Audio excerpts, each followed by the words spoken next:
the resistance is not about you, ever. It's about what makes the child feel good.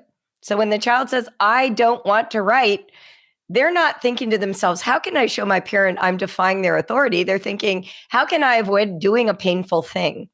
So if we reframe resistance as a child trying to protect that small, fragile self that is starting to emerge, we can actually lend it more support. Oh, writing is painful. You know what? I'm on your team. What can we do to make this experience less painful for you? I'm happy to try anything. Welcome to Tilt Parenting, a podcast featuring interviews and conversations aimed at inspiring, informing, and supporting parents raising differently wired kids. I'm your host, Debbie Reber, and welcome to the summer season. I hope the podcast break wasn't too long, but I promise it was worth it for the incredible conversations I've had over the past months and am queuing up to share with you this season. Today's episode features an eye-opening conversation with author and educator Julie Bogart on how to help kids who have resistance around writing, which I have a hunch is something many of you out there listening are familiar with. Julie is the mastermind behind the Brave Writer program, the Brave Writer podcast, and really thoughtful content on all things kids writing, learning with confidence, and critical thinking. She is the perfect person to explore this topic with. What I thought might be an interview that focused on the nuts and bolts of writing ended up being a very moving and inspiring lesson about self-expression and trust. Julie and I talked about how separating the mechanical and self-expression parts of writing can help kids experience less resistance, how to break through barriers students might have when it comes to expressing themselves, and what Julie identifies as performance anxiety at the heart of a child's struggles to get started putting those words down on the page. Julie also shared some fantastic advice on how to change the script around writing resistance and where to get started for parents who are experiencing this at home. Before we dive in, let me tell you a little bit more about Julie. Julie Bogart is known for her common sense parenting and education advice. She's the author of the beloved book, The Brave Learner, which has brought so much joy and freedom to home educators. And her new book, Raising Critical Thinkers, offers parents a lifeline in navigating the complex digital world our kids are confronting.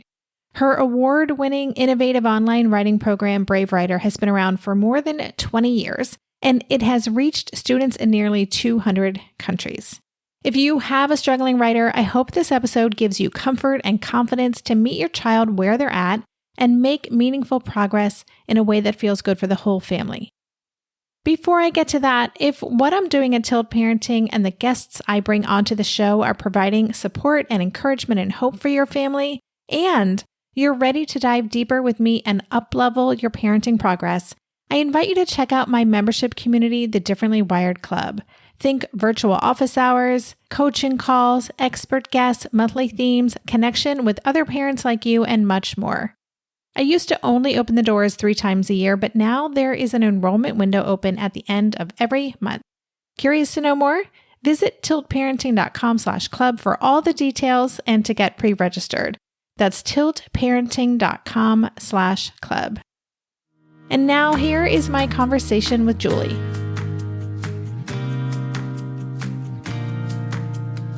Hey, Julie, welcome to the podcast. Thank you so much for having me. Yes, my first interview of the summer 2023 season. And I know we can't cover all the things that you do. You are a multi-passionate person, and there's so many things we could have talked about today. But just spend a few minutes in your own words introducing what you do in the world and your personal why for doing that. Oh, wow. That's beautiful. I am a mother of 5 adult kids, a grandmother to 3. I gave the lion's share of my early adulthood to raising those kids, 5 kids at home. I homeschooled them. Several of them did do public high school, but really all 5 had unique experiences of education between K and 12. 4 of them went to college. The one who went and quit 3 times is a self-taught computer programmer. I have kids living all over the world, including Hong Kong and Mexico. I love global travel. I love other cultures. I love the feeling of being connected to a wide variety of ideas. I've studied theology. I've studied history. I am a freelance writer who teaches writing to families. And I've written a couple of books that are traditionally published in addition to a ton of curricula. Yes, you are just such a busy person. I find it so inspiring. There's so many things I did want to dive into. And even before we hit record, I've already invited you to come back. So we'll make that happen. But I think your name came up to me first years ago through your Brave Writer company and your business. And I was hoping you could just talk with us just a bit about what Brave Writer is. Yeah, when you asked about my why, I think I was raised in a way that valued self-expression. My mother is a published author of over 72 books. She was a theater major in college, and I grew up acting and writing. Those were my two passions. And so I think from a very early age, I had been taught that my internal world mattered and that expressing it was important. And so I did from a very early age. My grandmother gave me a diary, a lock and key diary in fourth grade. And I felt like that was the place, the safe place to put my thoughts. And so as I've raised children and as I've worked with many thousands of parents, what I've discovered is that they don't have that same perspective around self-expression. They've been taught to be guarded or to not value their own thinking or to put the performance of writing ahead of the self-expression of writing. And so what led me to starting Brave Writer was encountering over and over parents who were frustrated by their children's resistance to writing or their failure in the grammar and punctuation and spelling side of writing. And I wanted to free them to actually enjoy their children and capture what I would call the snapshots of the mind. We're so busy taking pictures of their bodies, but writing is like taking pictures of the mind life of your child at the various stages of development. And I wanted that to be a pleasure and something that parents felt honored and privileged to do, rather than it being this nightly battle over homework and tears. Yeah. So resistance and battle are the two words that jumped out at me, in part because that's been a personal experience as a parent, certainly surrounding writing. But it seems like that is kind of ubiquitous among families today. Are you seeing that not just among parents of neurodivergent kids, but kind of across the board? I would say that writing has been the Waterloo subject for decades. I mean, I might even say a century. And I really believe it's because of the way it's taught. Writing is taught like it is a set of masterable skills that if they were taught in this linear sequential way, everyone would arrive on the other side of that territory successful in writing. But we don't teach speech that way. Imagine having a baby. This was me with my year-old son, and he's sitting in a high chair one day, and I'm at the kitchen sink washing dishes, and all of a sudden I hear him say the word Nana. And I know that he means banana. Now, given that I was a freelance writer and someone who cared a lot about writing, what did I do? Did I turn around and say to my 1-year-old, oh, honey, Nana is a part of a word, and the word is banana, and it's a noun. It goes in a sentence like this: I would like a banana. And because it's a request, I need you to use the oral format called etiquette. So please say, I would like a banana, please.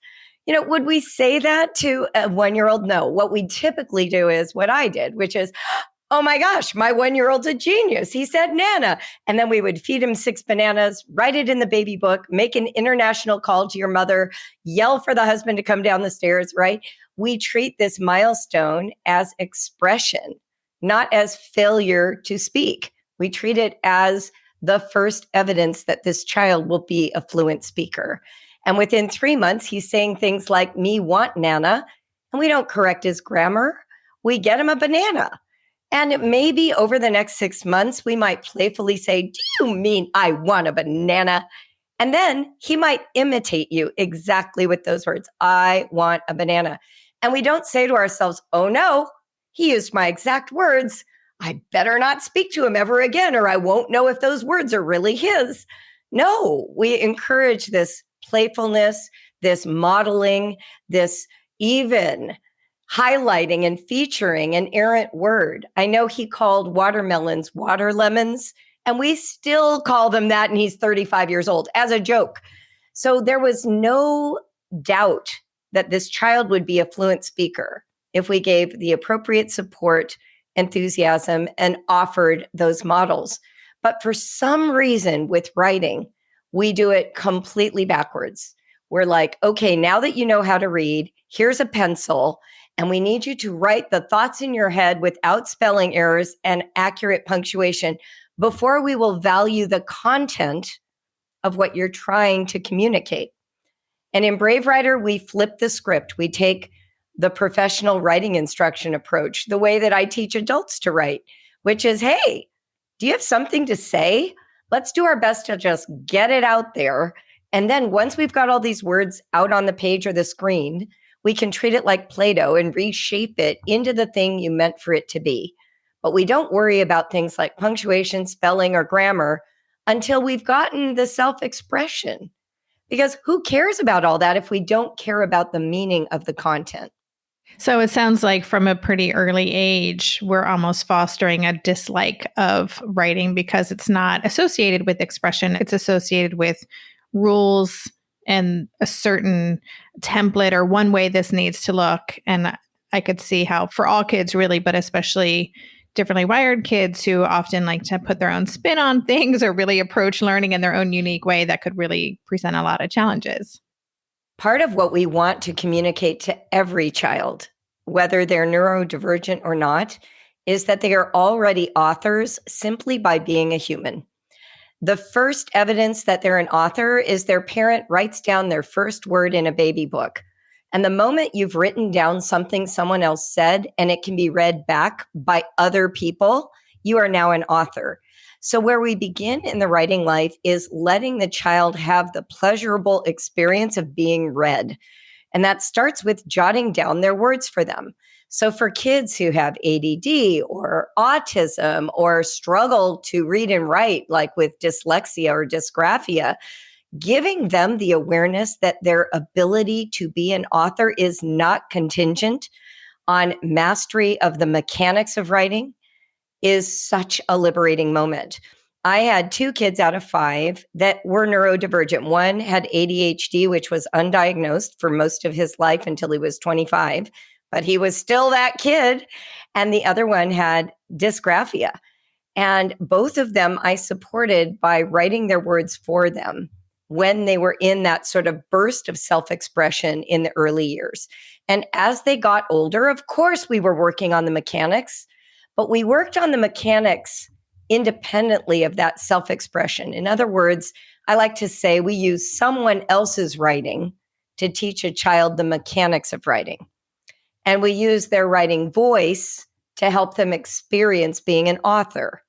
And so initially, a child is copying literature. We call that copy work in Brave Writer. We can practice with things like dictation, where I read a passage and the child handwrites it while they're listening. And that very much mimics what it's like to write the thoughts in your head, but they don't have to create the thoughts. They're literally transcribing existing syntax.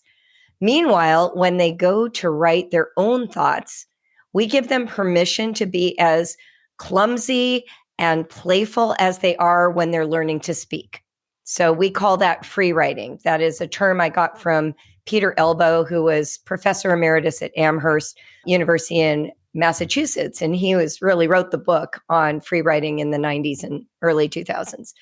And free writing is the permission for unbridled self-expression in written form without undue attention to grammar, spelling, or punctuation in that initial burst. And in fact, if you get stuck and you are free writing, you can write things like, I'm stuck, this is stupid, I can't believe my mother is making me do this, because what we're trying to do is hook up the mind life with a hand. So as we pay attention to the words on the ticker tape in the mind, the hand is learning how to keep pace. And for a lot of kids, that's quite liberating. We can start with just 1 or 2 minutes of free writing and build up over time. You said so many fascinating things in that response. I'm taking all of these notes, even just that idea of having the mechanics piece happen independent of the expression piece. I never thought of separating those two, and it makes so much sense of why you would want to do that. I love that. And also, as you were talking about this sucks, as someone who goes in and out of that practice of morning pages, I have a hard time getting back into morning pages, even though I know they're worth the practice. But I could fill up a whole page of that. I have nothing to say. This is really boring. I can't believe I have 2 more pages to write. Exactly. Exactly. And in fact, part of the reason that we feel that way is because there is this sort of what I call the ghost of public school past sitting on our shoulder, watching us write.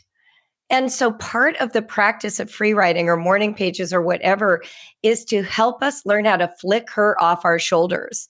We are not writing for performance. We are writing to get to know ourselves, to discover what we think. I often will be in the shower, out for a run, and I'm thinking about what I want to write or what I want to say. When I go to the page or the screen, it is gone. All those thoughts that I thought were so coherent are not the same as what ends up on the screen or the page. And that is because the activity of thinking coordinated with a hand is different than just thinking. And so it takes time to train those two to work together. And the mechanics of writing can inhibit self-expression. I'll give you an example. You might have a child like I did, my youngest of 5, who really loved difficult vocabulary words because she was the youngest of 5 kids. She had 2 parents and 4 kids older than her using vocabulary she couldn't spell yet, but that she found amazing. Her favorite word when she was about 7 was cornucopia. She couldn't spell that word. If I asked her to write a sentence, she is going to worry about spelling that word and getting it wrong if my standard is accuracy. And so what kids do is they dumb down their content to match their mechanical skills. And then we read it and we're like, this is flat-footed, this is dull, this is boring, use a better word. But your child has already thought, if I try to write cornucopia, I'm going to spell it wrong. And so I better pick a different word like many, like that's what they do. But if we prioritize self-expression and we give them the freedom to take that risk, to write the word inaccurately, and to even later explain to us what that word is, we can say, wow, I love that you use the word cornucopia or apocalypse. That's an amazing term in this space. Want some support in spelling it accurately? Let me show you how. Which is so different than, well, you spelled it wrong. I'm going to put a red line through it or circle it with a big red circle or give you -2 on your page because you misspelled 2 really ambitious but wonderful words. This is the difference. That makes so much sense. And it also brought up multiple questions for me, and we'll get to that right after this quick break. During this month of planning and organization for big transitions, rhythms and routines have been absolutely essential for our physical and emotional well-being. So Green Chef nights are reliably and predictably a good night. We know the ingredients will be fresh and prepped, the instructions easy to follow, and the meal delicious. We're all still talking about last week's turkey tacos with mango chimichurri sauce, refried beans, and Monterey Jack cheese. Green Chef contributes to a healthy lifestyle with easy and delicious menus like fresh seasonal salads and grain bowls. And with over 80 weekly meal and market options, plus rotating options to suit a variety of lifestyles, whether Mediterranean, plant-based, calorie-smart, keto, protein-packed, gluten-free, there are always plenty of options to choose from. Whatever you select, you'll get farm-fresh ingredients, organic whole fruits and veggies, and premium proteins, all delivered straight to your door. I love those 4 words, straight to my door. Oh, and one more thing I love about Green Chef, they have an app, which means it's easy to manage meal preferences and delivery from your phone if you want to. And I, for one, want to. I am in that mode where I'm making the most of little moments like waiting in line at the pharmacy or for the F train to pull into the station to tackle all of those to-dos. So the convenience of an app is key for me. Green Chef has a special offer for Tilt listeners. Go to greenchef.com/tilt50 and use code TILT50 to get 50% off plus 20% off your next 2 months. That's 50% off plus 20% off your next 2 months when you use the code TILT50 at greenchef.com/tilt50.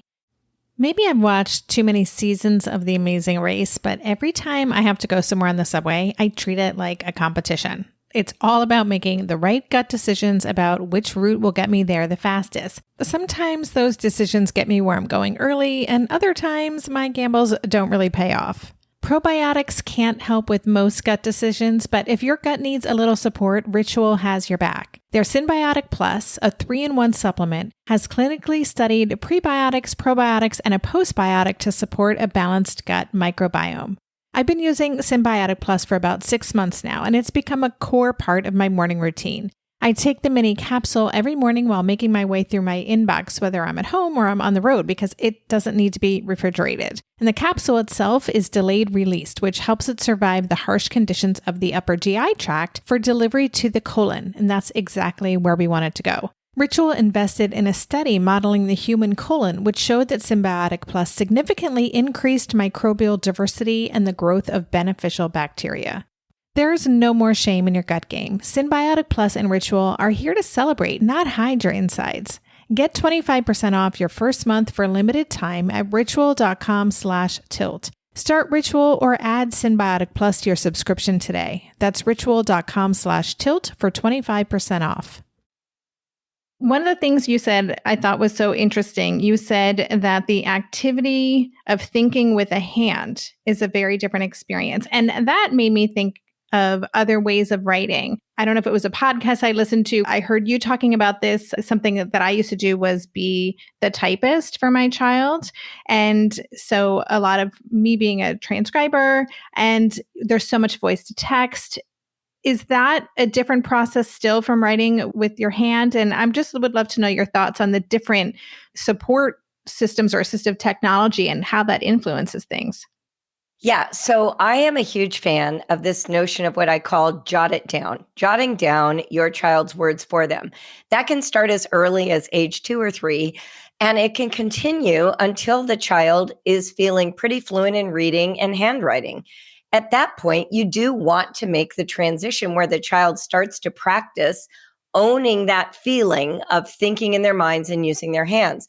Now, for kids who struggle with dysgraphia or dyslexia, if you are using support systems to help bridge that gap while they're practicing, just know it will take them a little longer. But we still want their hand engaged. And there is some research that shows that using handwriting versus typing is formative in some ways for how the brain wires itself. I tend to be a little less rigid about that than some reading specialists. So I'll just say that up front, because I am so invested in self-expression. I mean, there are kids who are paralyzed. There are kids who will never be able to use their hands. There are children who are blind, who are using completely different technologies for writing. Writing, to me, fundamentally starts with self-expression. And then the vehicle for that self-expression, whether it's your hand or it's voice to text, is secondary. If we can train a child to have the independence to use their own hands, that's incredibly valuable. And we want that as an outcome, but it might not be for all people. A friend of my husband's has his PhD, and he struggled with dyslexia his whole life. He got his PhD in the 1980s, so long before we had voice to text or computer technology. And for his dissertation, he used a dictaphone, recorded it all with his voice, and hired a secretarial service to type it for him. Why did he do that? He had made it all the way through grad school to the end, and he said this: he could give better attention to his thoughts when he didn't have to think about spelling and punctuation. And this is a man who today works as a professor. I think it's important for us to remember that. My own father, who has no disadvantages in terms of language processing, he is a lawyer.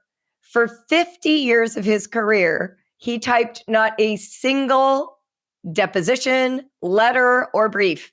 He either wrote on a legal pad or he used his trusty dictaphone, and he only learned to type 10 years ago. I think we forget this. I think we are stuck on this idea, almost like it's noble to use your hand. I think it's powerful to use your hand, but it is not noble. Those would be my distinctions. Yeah, I love that. You've been talking a lot about expression, and that makes me think of another question and something, again, I've experienced and I hear from a lot of parents who have kids who struggle with writing. I do think writing is particularly tricky for a lot of neurodivergent kids, that there is this sense that I have nothing to say. I think this is stupid. I don't want to write something I don't want to write. I don't know if it's a task initiation, executive function challenge, but that idea of starting with nothing and then it could be a processing speed challenge. I'm not sure where it comes from, but this really big mental barrier that as soon as you're asked to express something, it's just a blank screen. What do you do with students like that? How do you break through that barrier? Oh my gosh, this is like maybe my favorite question you asked me. So first of all, I call that the Etch-a-Sketch brain. And it happens to adults all the time. You go in for an interview for a job where you think you're prepared and the person asks you a question and your brain just goes blank. It's Etch-a-Sketch. Everything that was there is gone. That's performance anxiety. Doesn't really have anything to do with writing. And so for kids who already feel that they aren't as good as other kids at things, and usually our neurodivergent kids are aware, they're not ignorant of the fact of their particular uniqueness, their challenges. It's extra double pressure. So I have this practice I like to call catch them in the act of thinking. And here's what it looks like. Instead of asking them to tell you a story or to tell you about brown bears or to tell you about the state they live in or to start writing, go about your life. And the next time that child is in the white heat of communication, that's when you jot down what they're saying. So let's say you're making dinner, you're busy stir frying. All of a sudden, your child runs in from outside. Mom, did you see Rocky? He was chasing the squirrel. You're like, Rocky was chasing the squirrel? Yeah, he was chasing him in the backyard. You grab a sheet of paper, and I'm just modeling this for you. You grab the back of a supermarket receipt, an envelope, a sheet of paper, and a pen. And without saying a word, you start writing down their exact words. Now, your child very likely is going to say, Mom, what are you doing? And that's where you say, keep going. This is so good. I don't want to forget it. You don't say, oh, I'm going to write down your words because this will work as a writing assignment. You just let them know you can't keep up. You want to hear every word. Now, there are some kids, when you say that, they sort of square their little shoulders and they immediately say, well, in that case, and they go, for 20 minutes. And so you write down as much as you can, as close to their accurate language as possible. For the child who says, stop writing, this is weird, stop, pay full attention, turn off the stove, give eye contact, listen. And when they walk away, jot down as much as you remember. Now, here's the key step that follows this. Later that night at dinner, when everybody's sitting at the table, if that's how your family does things, pull that sheet of paper out and say, you know what? Isaiah was telling me all about Rocky chasing the squirrel in the backyard. It was so good, I was afraid I was going to forget it. So I wrote it down. I just wanted to read it to you and read it to the family at dinner and talk more about the dog and the squirrel. Don't say, oh, what good writing. Say, and then what happened? What do you think would have happened if he had caught the squirrel? And start collecting their spontaneous speech and put it in writing for them. Drop those little gems in the library basket and read them when you read picture books. You might say, oh, look at this. Look what Isaiah wrote. Remember, we read this last week. I want to read it again. And start letting them get in touch with how much you actually value the thoughts they take the risk to express. So many kids I've heard, because we've advocated this practice for almost 25 years now, I've heard from these parents, and these kids are like in shock that their parents think they have things of value to say. Because what happens when it's oral is it disappears forever. So no one values it really. But we all know when it's in print, it must matter. And that activity of recording it and rereading it starts to confirm that to the child. It's before they know how to spell. It's before they read fluently and beyond. It even works with 16-year-olds, by the way. Like even with a reluctant 16-year-old, what I always say is wait until you're in an argument and just start writing down all their points. Wait, what else? What's the other reason you want to play video games for 6 hours? Keep going. Oh, and what else? And then read that back at dinner and have the conversation. Start putting their thoughts in writing, and they'll know you value their thoughts. That is just something I've never heard of before. It makes so much sense. And I could see how it really just changes their whole idea about what writing is. It's just a huge mindset change. You talked about performance anxiety, and that makes total sense. And I'm wondering, is performance anxiety and perfectionism the same thing? And before you answer that, we're going to take a quick break. Hey there, it's Debbie. I love making this show and sharing conversations about how to support our awesome neurodivergent kids. I've seen how even one little insight from an interview can spark a big shift in daily life. But I know that raising complex kids can be messy and lonely. And just when we think we figured it out, something comes up that boots us right back to feeling overwhelmed and stuck. That's why I've poured everything into creating a way for parents like us navigating complex parenting journeys to join together and chart a path that feels positive, hopeful, and doable. It's the brand new Differently Wired Club experience. In the club, you'll get personal support from me and other seasoned parent coaches, 6 live calls every month where you can connect and get your personal questions answered, the opportunity to learn directly from authors and experts like I have on this show, monthly themes for getting specific and tactical, an exclusive private podcast feed, and the best, most generous community of parents. Seriously, these folks show up for themselves and each other, and that right there is really everything. Because it's a daily reminder that we're not alone. Our kids aren't broken, and we have totally got this. The recently rebooted Differently Wired Club is on a brand new platform with its very own iOS and Android app. It is such a great space. However you learn, whatever your style, no matter the ages, genders, and neurodivergent profile of your children, the Differently Wired Club can help you cultivate the positive shifts you're hoping for. Join us today by going to tiltparenting.com/club. That's tiltparenting.com/club. I hope to see you on the inside.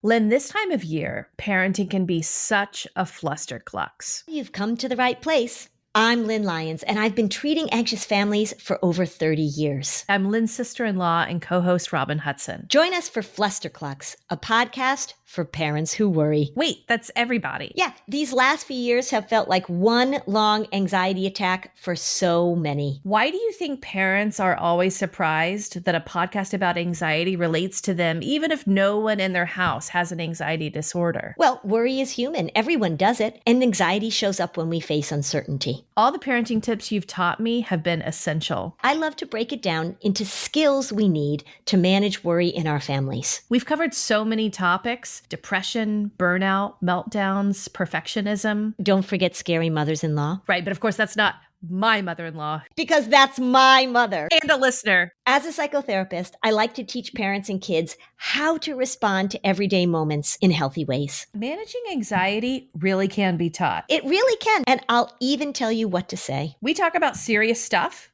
but without being too serious. Anxiety wants everything serious. Anxiety doesn't stand a chance when we're laughing, even about the tough stuff. So right before we went to break, I was asking if perfectionism is the same thing as performance anxiety. Is there a distinction, or what are your thoughts on that? I mean, I'm no psychologist, so there's probably like clinical definitions for those ideas.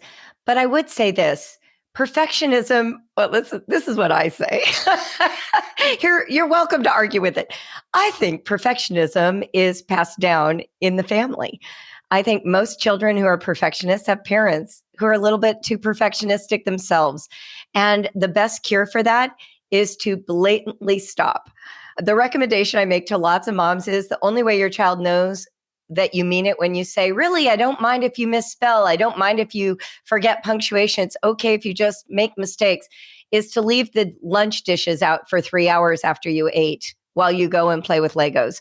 It isn't the words you say, it's the life you lead. You have to show that you don't hold yourself to a perfectionist standard if you want your child to believe you aren't holding them to one. And I'll give you a little self-report on this. My kid's father and I both are composition instructors and freelance writers. So I taught my kids to write using all these techniques, and they mostly worked. But my oldest son really was reluctant with free writing, and I couldn't figure out why. And one day I asked him about it. I said, what's going on with you? You're free. You can write anything you want. We're not going to criticize you. He says, I do believe you, but you and Dad are both writers, and I think secretly you would like me to be a good writer. Such an honest comment. And I thanked him for it. And I said, you know what? You're right. Thank you for even helping me see the hidden agenda I have. I said, let's do this. Let's do some free writing where I don't read it. We're just going to free write, and you can throw it away or hide it from me or stick it in a folder, and I will never look at it, so that you truly know what it feels like to free write. So these are the kinds of things that I've experienced over the years. And we do invite private writing. It's so powerful for kids. If you're worried about your child who's a writer, sit down at the table with your child and set a timer for 5 minutes, and both of you write. You should have to take the same writing risk as your child. And then don't read it aloud and don't read theirs. And turn this into a time where there's candles and cookies and writing, and nobody reads anyone's writing. Eventually they settle down because they start to believe you. That's great. You mentioned the word reluctance, and it made me think of an episode of your Brave Writer podcast, which is just excellent, by the way. Listeners, I really encourage you to check it out. There's so many topics that Julie covers, not just writing, critical thinking, a lot on homeschooling. Just, it's a great show. But you did an episode on resistance, and you said something that really stayed with me. You said that our kids' resistance is really just their loyalty to themselves. It really struck me. And I'm wondering if you could expand on that concept. Yeah, for sure. A lot of times we treat resistance like it is defiance of authority. And so then a parent doubles down on this notion that the child needs to obey or cooperate. You know, my generation called for obedience. The millennials are a little bit more manipulative than that. They call it cooperation, but it's the same thing. It's the adult has the agenda and the child has to do the agenda of the adult. The resistance is not about you, ever. It's about what makes the child feel good. So when the child says, I don't want to write, they're not thinking to themselves, how can I show my parent I'm defying their authority? They're thinking, how can I avoid doing a painful thing? So if we reframe resistance as a child trying to protect that small, fragile self that is starting to emerge, we can actually lend it more support. Oh, writing is painful. You know what? I'm on your team. What can we do to make this experience less painful for you? I'm happy to try anything. That kind of support is so different. I remember I had this dysgraphic child who really struggled. He was left-handed. He found writing really difficult. And at one point I said to him, okay, why don't we just stop writing? Let's just stop. No more handwriting practice. You know, you're reading fluently. I'm going to jot things down. You're welcome to use the computer if you want to type, but let's just stop. And I said, every 6 months, I'm going to check in with you and see if you're ready to resume. And so the first 6 months, he didn't do any writing, but I was clever. We drew maps of islands. We created things that he could color. You know, he didn't stop using a pencil, but it wasn't about writing words. And one day we were reading this book on bird watching because he loved watching birds. And it was an adult book. And the author said, his name is Pete Dunn. He said, if you're keeping a bird watching notebook, it only counts if the bird that you've cited, you put in your own hand in this bird watching book. And Liam looked at me and he's like, I guess I'm going to have to write.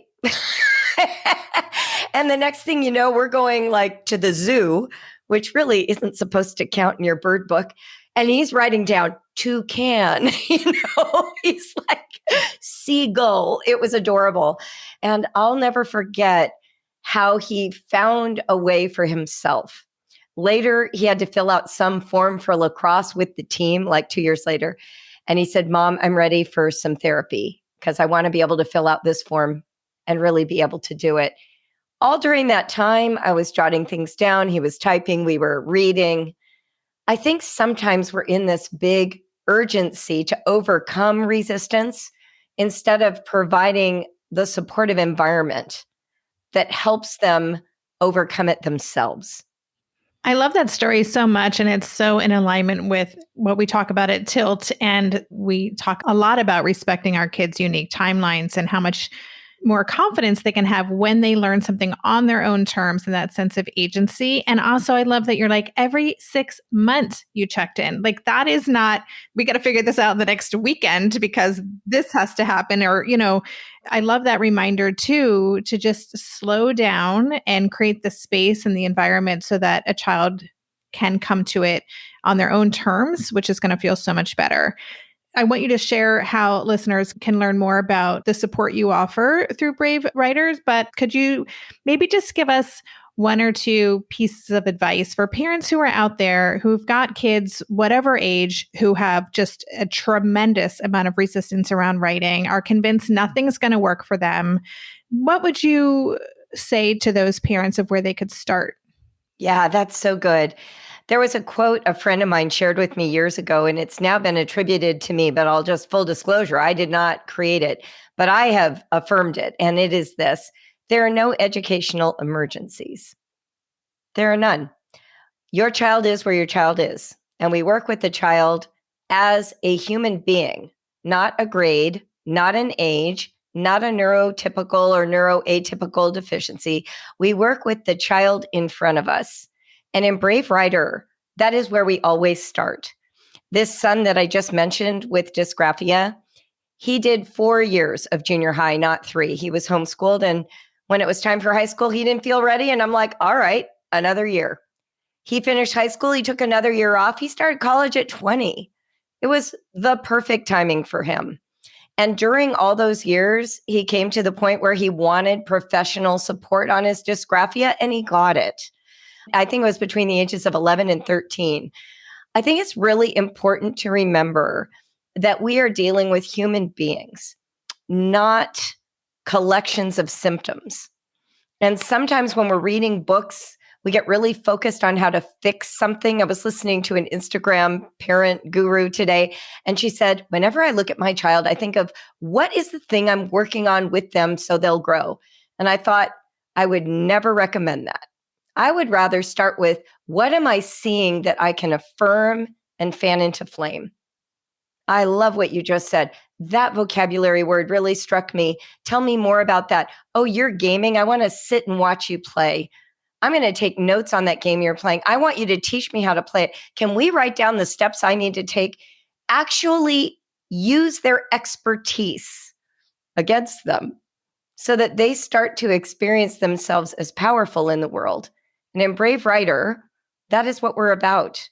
Our core class, Brave Writer 101, enrolls the parent, not just the child, because too often we're trying to do education to our children, and yet we have not transformed our understanding of learning to sustain that education. So we help you become the writing coach and ally that your child needs, and we help you watch us affirm the liveliness into your child. Like everything that's good about your kid, we notice, and we start modeling how that actually grows the writer. And it is magical when it happens. So Brave Writer 101, and then the written version of that class that you can do independently is called Growing Brave Writers. And those would be the two key products that I would recommend as a starting place. Both of those have been used in homeschools and parents of traditionally schooled kids. So they work for both. That's great. And listeners, I will have links in the show notes for those resources and Julie's podcast and Julie's books. I've spent time checking out all the different offerings, and they're so interesting. I've listened to interviews where you've had members of your staff. You have a big staff of writing coaches who work with you. And I just really love the approach. And I do feel like it is so respectful and neurodivergent friendly. So thank you for that. I'm really happy that you're out there in the world doing this work. It's so important. Thank you so much. I've really enjoyed our conversation. It's wonderful to meet you and your audience. You've been listening to the Tilt Parenting Podcast. To go deeper into this episode, visit the extensive show notes page. For For every episode, there's a dedicated page on my website with links to all the resources mentioned, a full transcript, and a podcast player with key takeaways marked so you can easily go back and re-listen to the sections you're most interested in.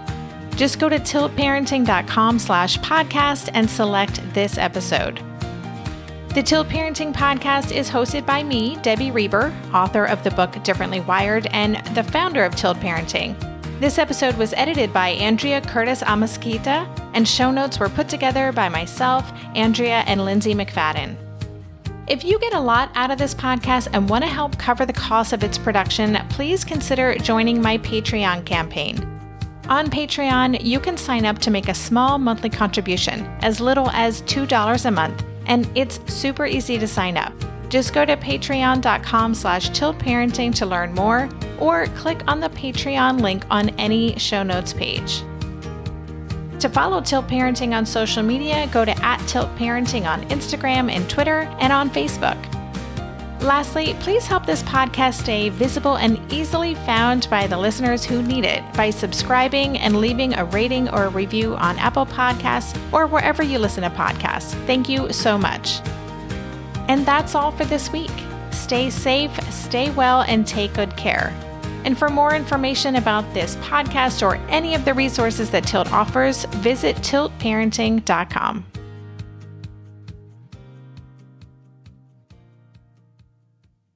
If you're a parent, I invite you to join us at the Mindful Mama podcast, where it's all about becoming a less irritable, more joyful parent. With sometimes hilarious and always thought-provoking experts and friends, at Mindful Mama, we know that you cannot give what you do not have. And when you have calm and peace within, then you can give it to your children. I'm Hunter Clark Fields, and I can't wait to see you there. Listen in to the Mindful Mama podcast.